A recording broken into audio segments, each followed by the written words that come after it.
بسم اللہ الرحمن الرحیم۔ محترم سامعین و ناظرین، السلام علیکم ورحمۃ اللہ وبرکاتہ۔ امید ہے اللہ تعالیٰ کے فضل و کرم سے خیریت سے ہوں گے۔ اللہ تعالیٰ آپ کو، آپ کے اہل خانہ کو ہمیشہ اپنی حفظ و امان میں رکھے۔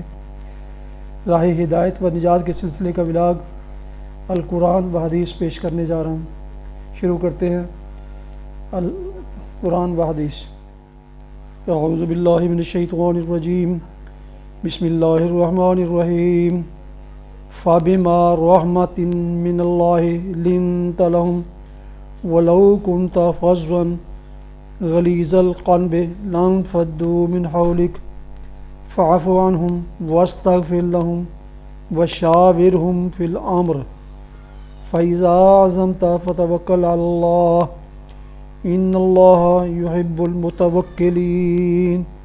صدق اللہ العظیم۔ ناظرین و سامعین محترم، ابھی آپ سماعت فرما رہے تھے سورہ آل عمران کی آیت مبارکہ 159، اس کا اردو ترجمہ پیش کرتا ہوں۔ فَبِمَا رَحْمَةٍ مِّنَ اللَّهِ لِنتَ لَهُمْ، اے پیغمبر صلی اللہ علیہ وسلم، یہ اللہ کی بڑی رحمت ہے کہ تم ان لوگوں کے لیے بہت نرم مزاج واقع ہوئے ہو، ورنہ اگر کہیں آپ تند خو اور سنگ دل ہوتے تو یہ سب آپ کے گرد و پیش سے چھٹ جاتے۔ ان کے قصور معاف کر دو، ان کے حق میں دعائے مغفرت کرو، اور دین کے کام میں ان کو بھی شریک مشورہ رکھو۔ پھر جب تمہارا عزم کسی رائے پر مستحکم ہو جائے تو اللہ پر بھروسہ کرو۔ اللہ کو وہ لوگ پسند ہیں جو اسی کے بھروسے پر کام کرتے ہیں۔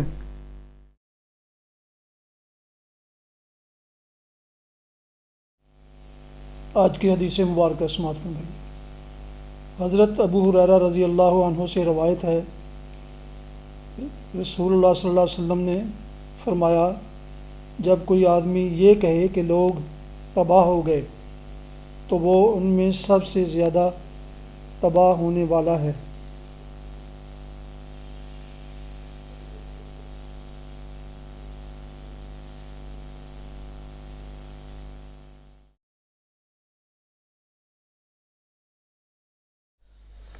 ناظرین و سامعین محترم، یہ تھا آج کا راہ ہدایت و نجات کے سلسلے کا ولاگ القرآن و حدیث، جس میں آپ نے سورہ آل عمران کی آیت مبارکہ 159 کی تلاوت، ترجمہ سماعت فرمایا۔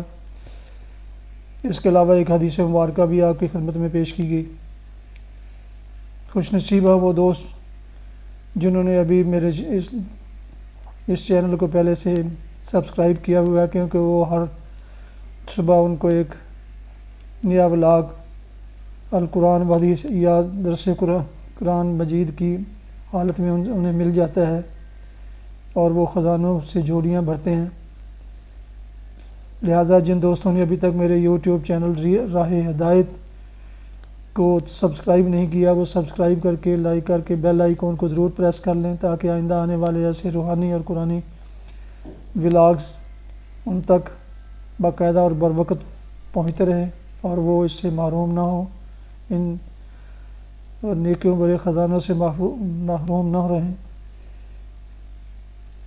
اللہ تعالیٰ آپ کا حامی و ناصر ہو۔ اللہ تعالیٰ آپ کو، آپ کے اہل خانہ کو ہمیشہ اپنی حفظ و امان میں رکھے، آمین۔ اپنا بہت خیال رکھیے گا۔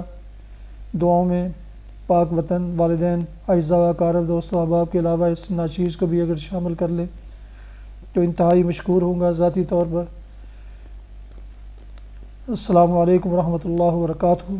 پاکستان زندہ باد۔